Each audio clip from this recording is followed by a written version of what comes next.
Narito na naman tayo para sa isang napaka-sweet at nakakakilig na love story nila Kalingap Edu at Ate Viancy. Ulat mo ay aking makilala. Sa pagpapatuloy ng ating love story ay wala muna si Kalingap Rab, kaya naman ang ibang Kalingap Boys at si Kalingap Edu lamang ang dumalaw kila Ate Viancy. Wala si Viancy sa kanilang bahay kaya panigurado ay nagtitinda na naman ito malapit sa barangay. Kaya naman pinuntahan ito ng Kalingap team at binisita. Pagbisita nila kay Viancy ay kitang-kita nila kung gaano kasipag si Viancy sa pagtitinda. Kaya naman si Kalingap Edu ay agad munang nag-bless sa mama ni Viancy at sa kanyang papa. Napakagalang talaga ni Kalingap Edu. Ganon din naman si Viancy dahil nag-bless din siya sa Kalingap team. Napakainit nga noon, kaya naman binigyan agad ni Viancy ng palamig si Kalingap Edu at binigyan niya rin pagkatapos noon ang ibang Kalingap team. Matagal na rin silang hindi nagkita-kita, kaya naman kinamusta muna ng Kalingap team si Viancy at nagbiruan muna sila bago pumunta sa kanilang pupuntahan. Ano ako'y tanggap. Bilis ka sa akin. Yan. Grabe. Yan. Titignan. Ako, sadya ko lang siya eh. Ano sadya niyo ba dito sa lupa? Sa amin po kasi ang utos sa amin, Ang yung utos, lupa. Oo, utos sa amin. I-survey yung lupa. Titignan natin yung lupa ngayon kung okay ba. Pero mas maganda yung survey mo. Siya pala. Dalawa ang pinunta ko dito. Grabe talaga. Okay pa na. Kinikilig ako. Ay.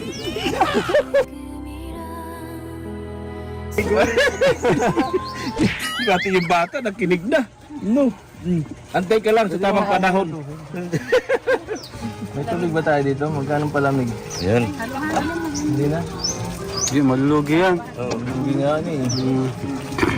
Business is business. Kaya nga eh. Akala nga. Huwag mo na, babawi na lang ako. Sa future, babawi ako. Grabe talaga ang pagpupursige at kasipagang taglay ni Viancy dahil kahit na napakainit ay todo tulong siya sa kanyang pamilya para sa kanilang negosyo na bagong tayo lamang. Talaga namang alam ni Viancy kung paano magtanggap ng bisita dahil nilibre niya din ng Kalingap team ng tigi-isang halo-halo at pinatikim niya kung gaano kasarap ang kanilang binibenta. Napansin natin kung gaano na nagbago si Viancy dahil hindi na siya nahihiya sa Kalingap team at siya ay nakikipagkwentuhan na rin. Sa kanilang pagkikwentuhan naman ay hindi sinasadya na mabunyag ni mama ni Viancy na siya ay magiging muse sa kanilang barangay. Dahil doon ay medyo nalungkot si Kalingap Edu sa kanyang narinig. Kaya pala hindi ito minsan nakaka-reply. Ay! Busy. Kaya pala eh. Busy ka pala pagtinda, yan sinangalo-halo. Siya muse dyan. Uy! Ha? Siya pa muse. Siya muse? Sa barangay? Dito tayo po sa Mercedes. Wow! Grabe! Congratulations, miss ka pala. Oo. Basketball. Hindi ko nagustuhan yun. Kailangan mo Ha? Dito nagugustuhan ni Eds yun. Kasi alam yun eh. Ha? Hindi nagsabi? Hindi ko alam? Hindi nagpaalam? Hindi po napapaalam. Kinilig pa naman sana ako. Kaso ang maganda Okay lang. Cancel na, cancel. Pwede. Baka tayo magalitan ng barangay. Oo. Ang siselos guys. Pero parang iba naman yung sinasabi sa tono ng pananalita mo. Hindi ako nagsiselos yun. Iba yun sinasabi sa At ayun na nga, makikita natin na parang nagsiselos na si Kalingap Edu dahil magiging muse nga si Viancy sa kanilang barangay. Ngunit sinasabi niya na wala naman daw siyang karapatan kaya okay lang daw sa kanya. Ngunit kahit sabihin pa ni Kalingap Edu na ganon ay wakas sa kanya ang pagiging malungkot. Kaya naman, todo paliwanag din si Ate Viancy na sasabihin niya naman talaga yon kay Kalingap Edu.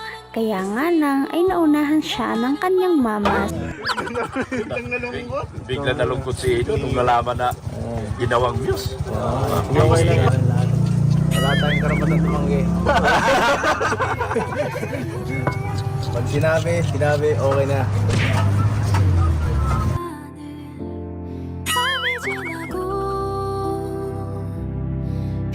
Di ba lang po sana taga-pagpaalam? Kasi yun ano ako.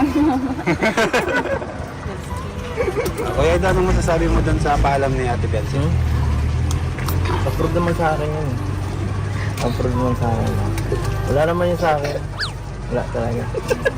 Wala.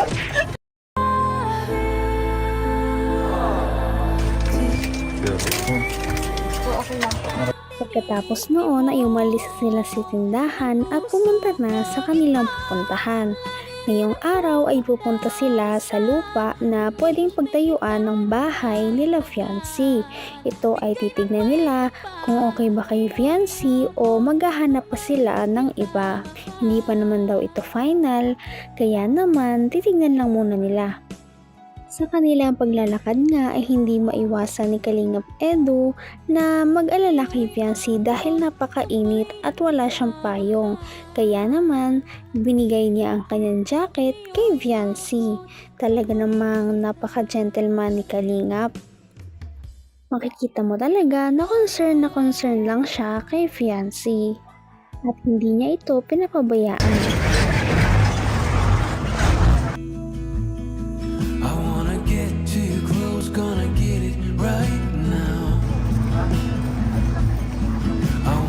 Alam mo, hindi pwede yan. Baka mangitim ako. Buti ako. Malaki ako. Malayo ba yan?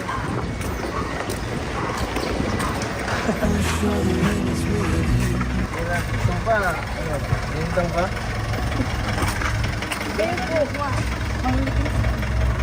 Okay lang sa akin mangitim. Right now. So what's your feelings? Sa wakas, sa pagkatapos ng mahabang lakaran ay nakarating na nga sila sa lupa na gustong pagtayuan ng bahay. Ngunit ang tanging problema lamang ay masyado nga daw itong malaki at mahal ang presyo.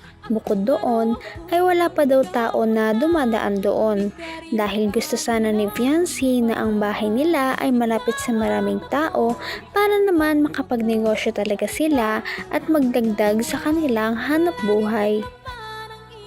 Talaga namang habang nagtitingin-tingin sila sa lugar ay hindi nakakalimutan ni Kalingap Edu na bumanat kay fiancé.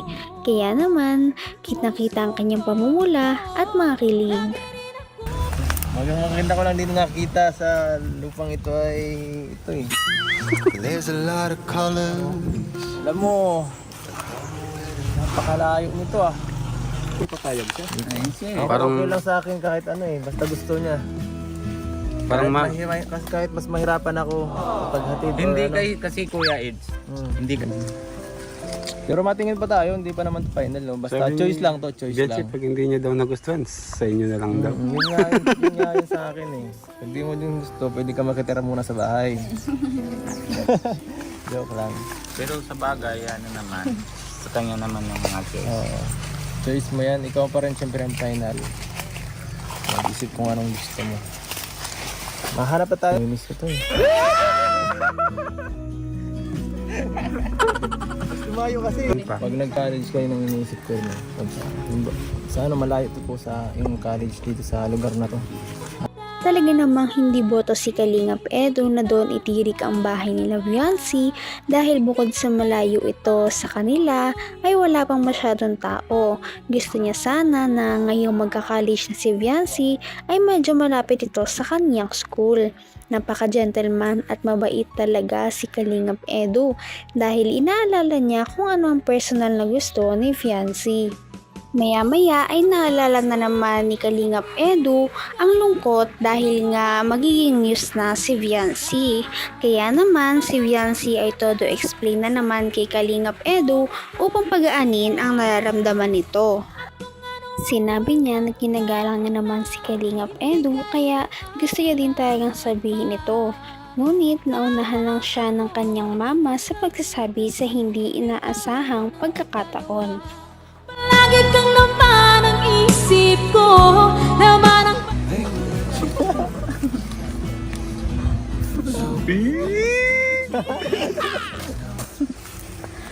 Sa basketball po. Sabihin ko po sana yun kasi nanalo ako ng mama. Wala po ako ng escape po namin. Nice. Hindi po pala narinig kay mama mo yun. Wala na. Ibalak mo itong sabihin. Ay, sabagay. Sige na nga. Wala na akong magagawa. Lagi namang wala eh. Na may bigay mo kay Kuya Edo. Hindi, gusto niya lang yata para mas makilala siya sa barangay. Saka mas marami din makakita sa kanya eh. Nadodoble ang init. Support na lang ako. Basta mag-update ka. Uy!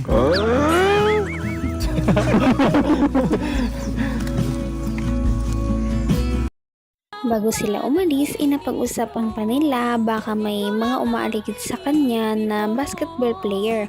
Ang sabi naman ni Viancy ay wala daw siyang pake sa mga umaaligid sa kanya. Pagkatapos nilang mag-usap ay napagpasyahan na nilang umuwi.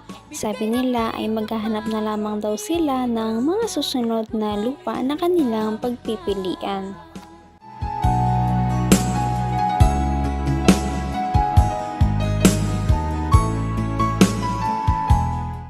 Kaya naman, sana ipatuloy natin silang suportahan at mahalin si Viancy, si Kalingap Edu at ang Kalingap team. Yun lamang at maraming salamat sa panonood. Abangan natin kung magkakatuluyan ba talaga si Kalingap Edu at Viancy. Hanggang sa muli. Bye! Ngayon